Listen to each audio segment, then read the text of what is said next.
Hey, this is Matt once again. We're back to another video. This is a paid request from my friend Efree, the second half of his paid request, where he wanted me to talk about The Crow, Stairway to Heaven, episodes 3, 4, 5, and 6. So I figured I'd split them in two videos. Here is episode 5 and 6.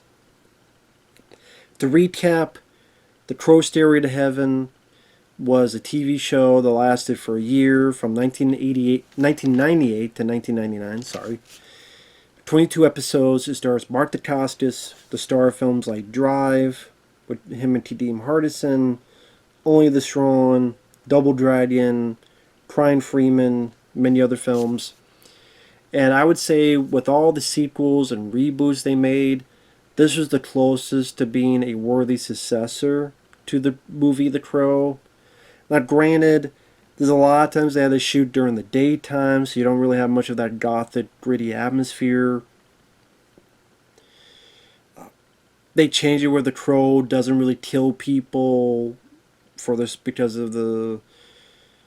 Now, maybe that was also because of the ratings or the... I'm sure there's a lot of reasons they did that, but one I'm sure is during the show he's friends with this cop, and I don't think the cop would appreciate this guy just go around killing people. And the fight scenes, Mark is very adept at it. He's very fluid and he knows his stuff. But I do wish a lot of the times the fight scenes were better filmed to really showcase his talents. But I would say overall I liked it so far, including these episodes, because I like Mark. They're 47 minutes long, so they don't feel too long. I like some of the music involved. You had Rob Zombie's Dracula in a previous episode. In this, Lunatic Calm's Leave You Far Behind. I do like that song. So there's definitely some songs that take me back to that time period and fairly nostalgic. I do like the guy who plays the cop, Mark Gomes. I do like the girl that plays Sarah, Katie Stewart. And Mark, he's the MVP. And especially when he has the makeup on, he's a lot more loose and a lot more vibrant, a lot more like wise ass. It's a nice, fun change of pace. And episode 5 and 6, I liked them for what they are. Episode 5, called Voices, takes place at a carnival. Brendan Fletcher, and I'm like, I knew this guy looked familiar. He starred in those Uwe Boll films, Rampage. He was also in Freddy vs. Jason. In Freddy vs. Jason, he was a guy who was Jason Ritter's buddy in the asylum. He was the only guy that Freddy Krueger got to kill in the movie. Burned him up. So he stars in this. I actually didn't mind his character. He plays a medium, but you can tell he's being controlled and being kind of misled by the higher up in the carnival, kind of a father figure, which Brendan Fletcher thinks he means well, but is really using for personal gain. What he does, he makes the guy go out into the crowd or look to the crowd and read his medium signals on people and try to get money out of them. But Brendan Fletcher's the real McCoy. He even tells his woman that your grandma has passed away. She was murdered. Of course, the woman doesn't believe him, then goes and finds that his grandma, her grandma, or was it her aunt? I can't remember if her aunt or grandma. It might be her aunt. I can't remember which, but she did pass away.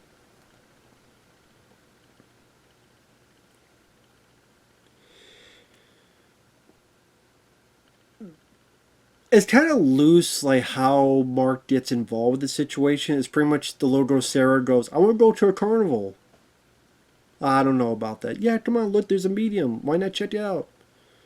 Okay. But yeah, it's a TV show. You have to do what you're given. So they go there. Mark doesn't believe in this. Well, I guess I wouldn't say he wouldn't. You would assume, yes, he would believe in it because he's a dead man walking, but that doesn't mean he believes this guy can do it. But the guy, Brendan Fletcher's character, mentions Shelley, and she misses him so much, she's so sad, and gives details that only he, Shelley would know. So Mark starts to become a believer. I will say at this point, it seems like the choreography is becoming a little bit more comfortable. The action is becoming a little bit more comfortable, and maybe it's one of those things that, as the show goes on, maybe it finds its own footing. It is able to see what works and doesn't work. Because I thought the action in this seemed a little bit better than before. Like, he beats these two guys. And I like the lines they give Mark when he's the more crazed, more vibrant, I should say, crow. Hey, the pain you make is equal to the pain you take. Or later on, listen, if you can't do what you're told, you're going to a timeout.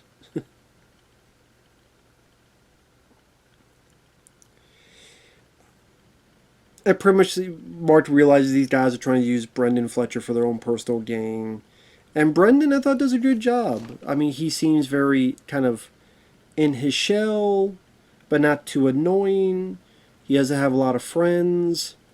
He's kind of glad that he's making a new friend with Mark's character. He loves his fish sticks. He's a guy that you can feel sorry for, but doesn't feel too pathetic or anything. And I guess his story is that he was hit by lightning, so now he can see and hear, or at least hear ghosts. Not really see them, but hear them. And at times he just wishes it would just stop and be quiet. Which I can't blame him. Like, he seems like a down-to-earth type of character that you definitely want to see your hero help out.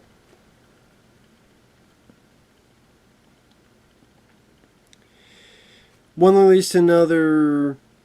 He gets found. He gets taken back. Mark goes in to help him, and I do like the action bits. There's this big tough guy, which he's broken his nose before. Well, no, I'm thinking of another guy.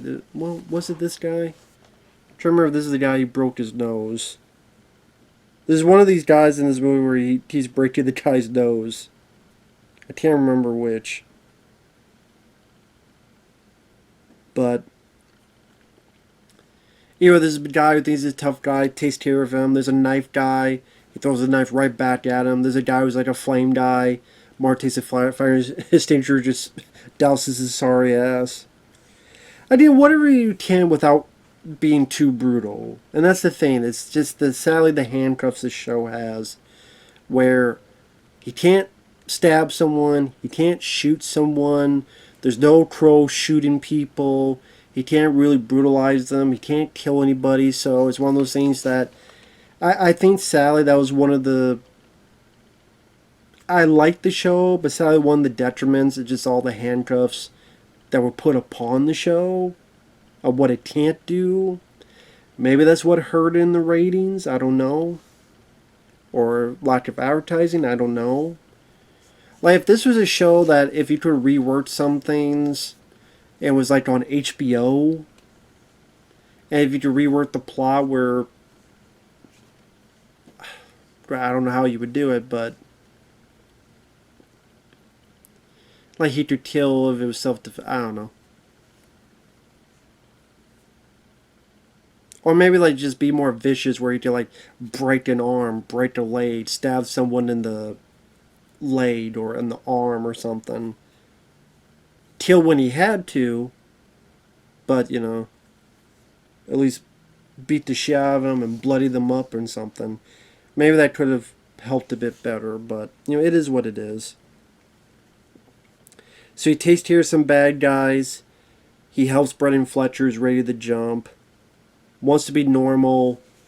I guess with the power of Shelley and I guess God or someone was listening. He raises his hand up and lightning goes through him and hits Brendan Fletcher. And Brendan Fletcher now doesn't hear the voices. Now, I don't know if that character will ever come back again. Maybe, maybe not. But like I said, I liked his character. Some of the action beats where he's beating some of the people up in the carnival was fun to see. You have a little bit of that love story angle between Eric Draven and Shelley. So you see a little bit of heart into the things. Like I said, you can see the limitations of it being a TV show leaked out of it, but overall, I didn't mind it for what it was. Same with episode 6. I would say episode 6 was probably my favorite episode so far, called Solitude's Revenge. Maybe because I like the idea. It's kind of the most dangerous game take on it, where this murderer gets out of jail. He was put in the jail from a rookie cop who's the same cop who's now kind of friends with Eric Draven, with Mark Dacascos' character. When the guy gets out of jail, gets with his buddies, kidnaps the cop, takes him to this island because they're going to hunt him, and the bad guy wants to have fun with him and mess with him a bit before he dies.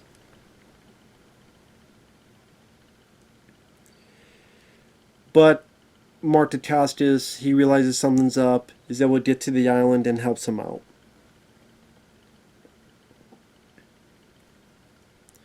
Again, I thought the action worked a bit better than the earlier episodes.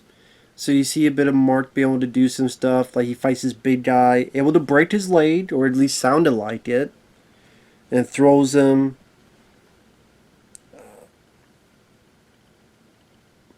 This one guy where like breaks his fingers, kicks him, and does a nice jump kick.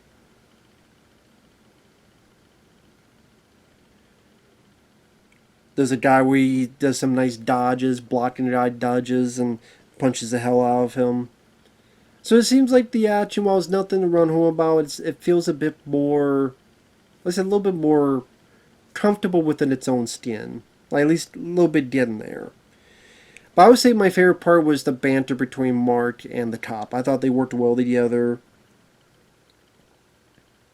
The cop's like, you've always been like this? Ever since I've been life challenged. Which, I mean, I never really heard it put that way, but I guess, yeah, it technically is life challenge, so. Interesting way to put it. Are you good to go? I'm going.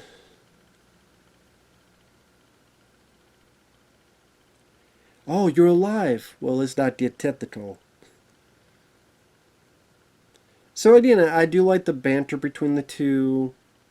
You see that the cop does care a bit for Mark's character, because there's a bit where Mark takes a lot of bullets to protect the guy.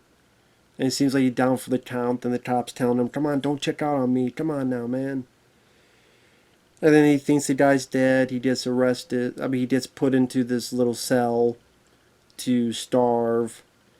But then Mark is still alive. I'm a sucker for those stories where people are put into a situation where they're hunted down, whether it be hard target, whether it be surviving the game, Avenging Force, many other films of that nature. I mean, other than a handful, like that awful film with Casper Van Dien called The Most Dangerous Game, that sucked. Very rarely will I see a film or something that, or an episode. In fact, The Incredible Hulk had an episode like that, where Bruce Banner is taken to an island and hunted down, and then the guy realizes, oh my god, he's a Hulk, is this Hulk guy? Now he's really adamant to take this guy down. I'd probably say I like that Hulk episode more than this. I think maybe just because of the, I don't know, maybe because of, I just felt, I don't know, just something about that I liked more. I'm not sure how to put into words. But I did like this. I thought this went at a good pace. You got a little bit of more story with the cop and his backstory with what happened to his partner, and then this girlfriend that he has that he wants to deal with her again, and does, and gives her a letter, and they have a nice little moment at the end there. You did see a bit of banter, a little bit of the friendship growing between the cop and Eric Draven's character. yeah, a bit of shootouts, or at least them being shot at. They're at a boat and they gotta dodge and it explodes. So you have a little bit more action compared to other episodes. And like I said, I'm a sucker for those most dangerous game type of premises. And overall, I didn't mind it. I didn't mind it. I thought it was a fun enough episode. And I definitely thought of the first 6, I would say is my favorite so far. Now, the action is not going to blow your mind. It's not going to surprise you to, oh shit, that type of thing. But I thought it worked well for what it needed to be. At least that's my opinion. That's my thoughts on it. So. And like I said, it's a TV show, so they can only do so much per episode. It's not... You can't think of it like, oh, it's going to be like a movie. Because that's very unrealistic and unfair to look at. And overall, yeah, I would say I'm enjoying it so far. I'm liking it, especially Mark Dacascos. The idea of the fun he has when he's the crow, and like I said, when he saves the cop, he's like this vent upside down. You're alive. Let's not get technical. Like, he has a certain humor to his reactions that make him a bit more fun and not wooden. It's not a boring performance, which I appreciate. So, again, I will always say I wish there was more action. I wish you really could... Again, kind of like Martial Law, that TV show, and the way those scenes were done. But overall, I'm liking what I'm seeing. Don't mind it at all. So, with that said, thanks for watching. Take care. Thanks once again to my friend Efree for the request. And we will see you guys later. Bye-bye for now.